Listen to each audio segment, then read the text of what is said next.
अस्सलाम वालेकुम दोस्तों, मैं डॉक्टर सरोज अहमद खान हूं और मैं आज आपको बताऊंगा माइग्रेन के बारे में।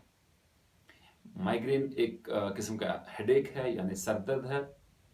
इससे पहले कि मैं आपको डिटेल्स बताऊं माइग्रेन के बारे में, मैं बताना चाहता हूं कि सर दर्द की क्या किस्में हैं, हेडेक की क्या क्या किस्में हैं।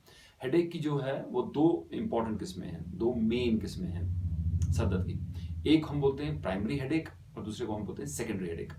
इससे आपको माइग्रेन समझने में आसानी होगी कि माइग्रेन किस टाइप का हेडेक है और क्या मतलब है इसका। तो जो प्राइमरी हेडेक है उसमें माइग्रेन आता है, उसमें क्लस्टर हेडेक आता है और उसमें टेंशन हेडेक आता है, उसको हम मसल कंट्रैक्शन हेडेक भी बोलते हैं।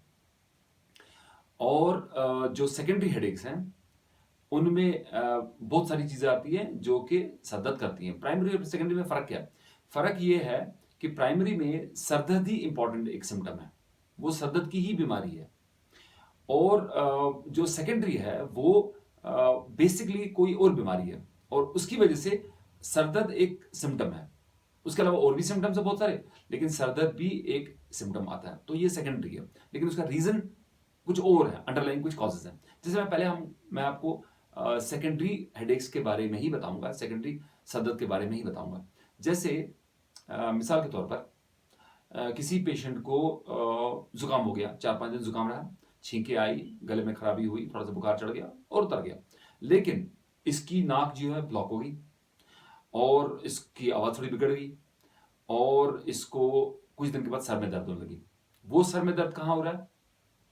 वो सर में दर्द सामने हो रहा है, फेस के इस एरिया में, ये जो एरिया है और ये एरिया है, ये एरिया में इसका सर में दर्द हो रहा है। और कब हो रहा है? ये मॉर्निंग के टाइम हो रहा है, जब ये सुबह उठता है इसको सर में दर्द होती है।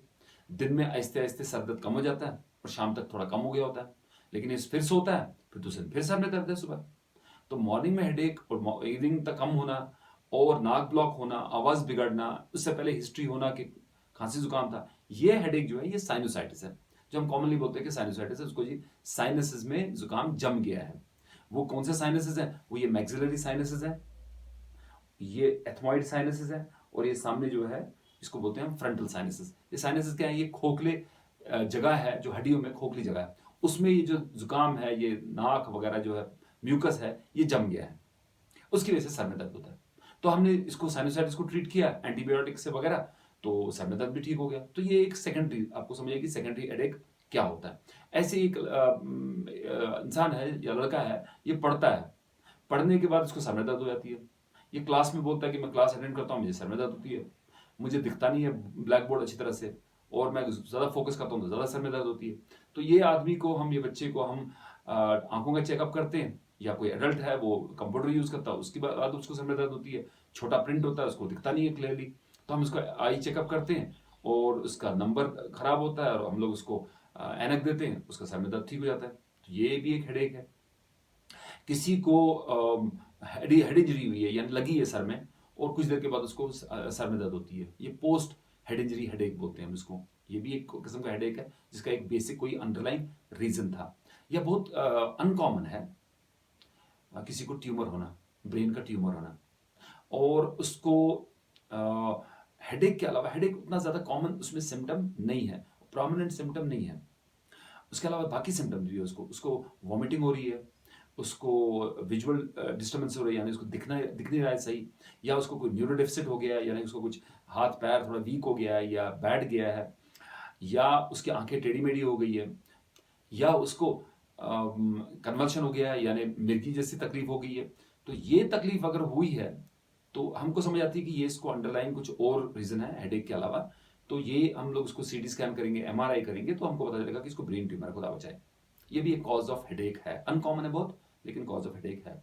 ऐसे ही ब्लड प्रेशर है, कॉमनली हम बोलते हैं ब्लड प्रेशर है, उसको ये हेडेक है। हालांकि ब्लड प्रेशर में देखा गया है तकरीबन 10-15 पेशेंट्स को, 15% पेशेंट को हेडेक होता है। कॉमन इतना सिम्टम नहीं है। मैक्सिमम जो ब्लड प्रेशर पेशेंट्स हैं वो साइलेंट होते हैं, उनको कोई तकलीफ नहीं होती है, इसलिए साइलेंट डिजीज है। लेकिन 10-15% पेशेंट को हेडेक हो सकता है और एक भारीपन सर में रहता है, गिडीनेस हो सकती है, चक्कर आ सकता है, और हमको समझ आएगी कि इसको अंडरलाइन बीपी चेक किया हाई है और हम समझते हैं कि उसका बीपी हाई होने की वजह से उसको हेडेक है। ये सेकेंडरी हेडेक्स हैं। और भी बहुत सारे रीजन हैं। जो प्राइमरी हेडेक है उसमें सिर्फ हेडेक ही यानी सरदर्द ही एक इंपॉर्टेंट सिम्टम है और ये अंडरलाइंग इसमें कोई बेसिकली कोई और तकलीफ नहीं है। जैसे मैंने आपको बताया, ये 3 टाइप के प्राइमरी हेडेक्स बताया था। मैं एक-एक करके आपको थोड़ा-सा समझाता हूँ, मैं एंड में फिर माइग्रेन पे आता हूँ। पहले मैं लेता हूँ टेंशन हेडेक, जिसको हम बोलते हैं। टेंशन हेडेक क्या है? ये मसल कंट्रैक्शन हेडेक है। इसको बोलते हैं हम टेंशन हेडेक, लेकिन ये वो टेंशन नहीं है। बेसिकली जो मसल्स हैं, वो टेंस हो गए हैं, वो अकड़ गए हैं। वो कौन से मसल्स हैं? ये जो टेम्पोरल मसल्स है, ये साइड के ये मसल्स, और ये पीछे के गर्दन के मसल्स, वो अकड़ गए हैं। और ये जो फ्रंटल मसल्स है, ये अकड़ गए। ये अगर देखा जाए रिंग की तरह है ये, जैसे हम कैप पहनते हैं, टोपी पहनते हैं, उसमें जो दर्द होती है ना उस एरिया में, उस सारे एरिया में, वो एरिया में जो हेडेक होता है ना, उसको हम बोलते हैं टेंशन हेडेक या मसल कंट्रैक्शन हेडेक। ये अमूमन मर्दों में और औरतों में तकरीबन सेम ही होता है।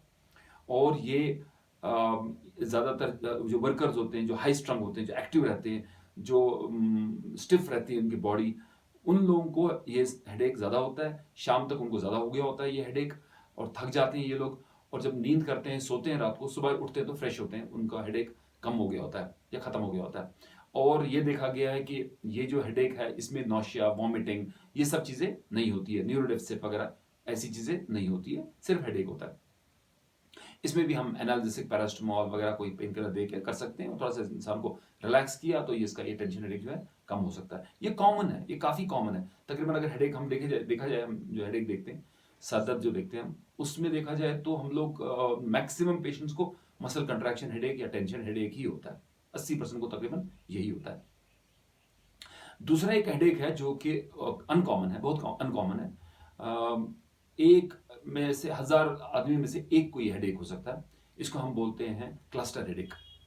ये हेडेक जो है, ये मेल्स में ज्यादा देखा गया है, काफी ज्यादा मेल्स में ही है एज कम्पेयर टू फीमेल्स। मैं क्यों बोल रहा हूं ये? क्योंकि जो माइग्रेन है वो ज्यादा फीमेल्स में देखा गया है। जो ये क्लस्टर हेडेक है, ये क्लस्टर्स में आता है। क्लस्टर मतलब आज हेडेक हो गया, हफ्ता रहा, 10 दिन रहा, महीना रहा कभी, उसके बाद 5-6 महीने रही नहीं, 5-6 महीने के बाद फिर आ गया। और ये हेडेक कब होता है? ये क्लासिकली रात के टाइम होता है। आदमी सोया है और रात को उठ गया, जबरदस्त दर्द हो गई सर में, और आंख में दर्द होती है, पूरी आंख का एरिया पूरा रेड हो गया, सूज गया, आंख टपक रही है, आंसू आ रहे हैं, उस साइड की नाक भी टपक रही है, पानी टपक रहा है, और बहुत भयानक दर्द होती है। इतनी भयानक दर्द होती है कि इंसान अपना सर पटकाता है, दीवार से पटकाता है सर। बहुत शदीद दर्द होती है। और कुछ देर के बाद ये 2-4 घंटे के बाद ये ठीक हो जाती है, पूरी तरह से ठीक हो जाती है।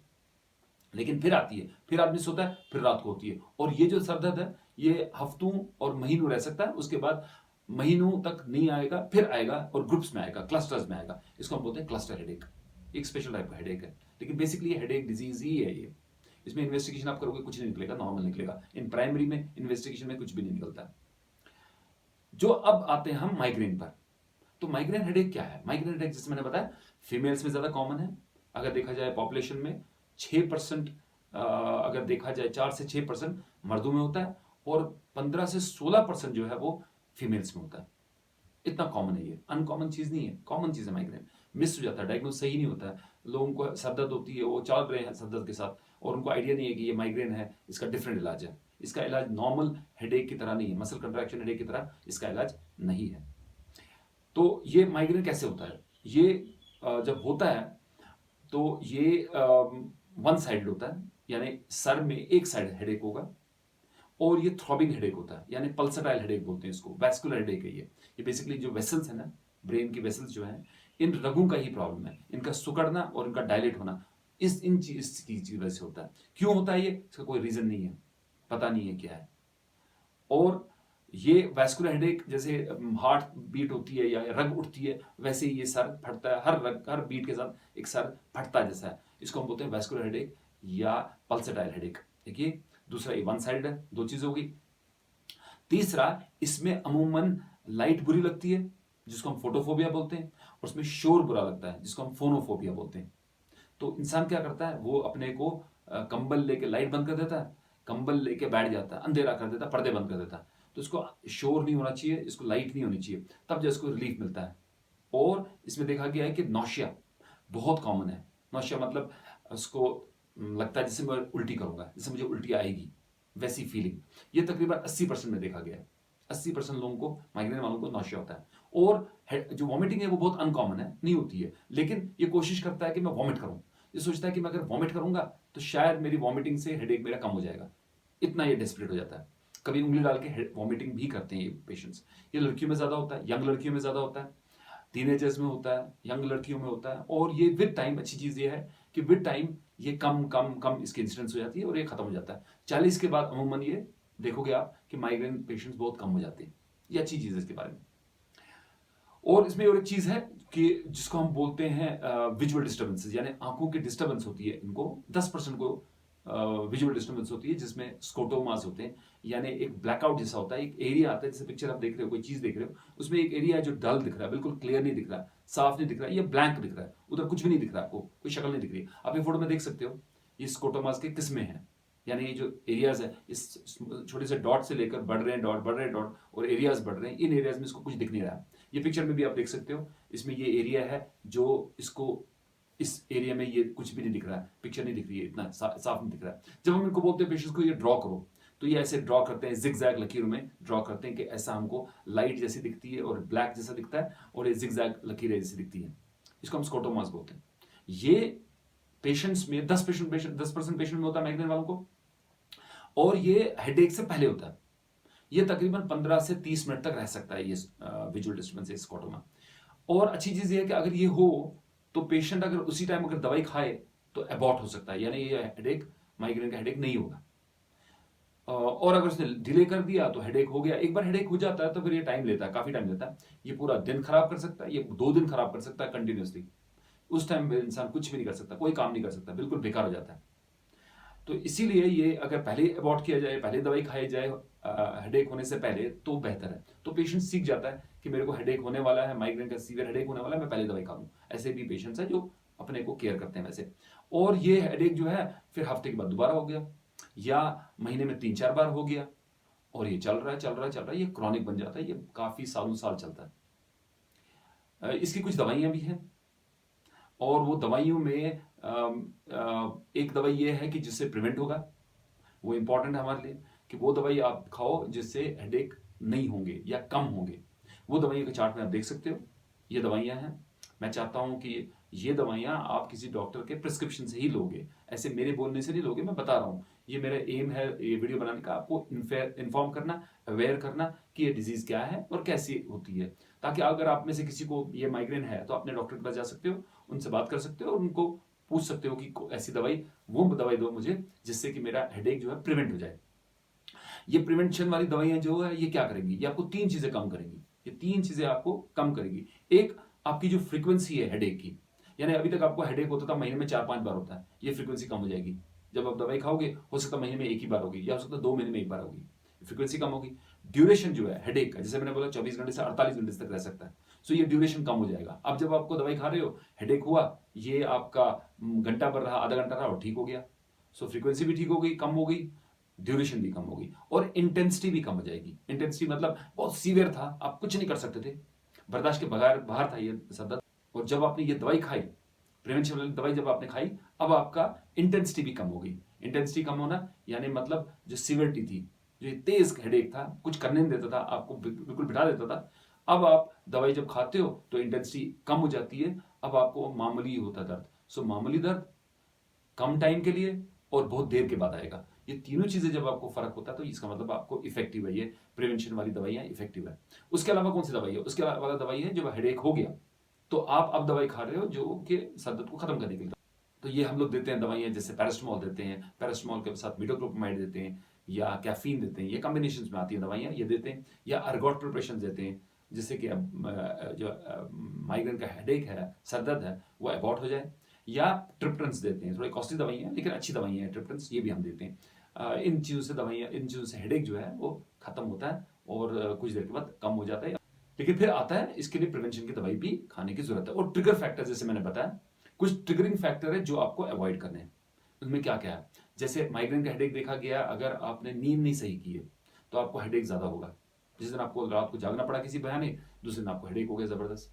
या आपको फाका लगा, आपने खाना नहीं खाया, देर तक खाना नहीं खाया, तो आपको हेडेक हो गया।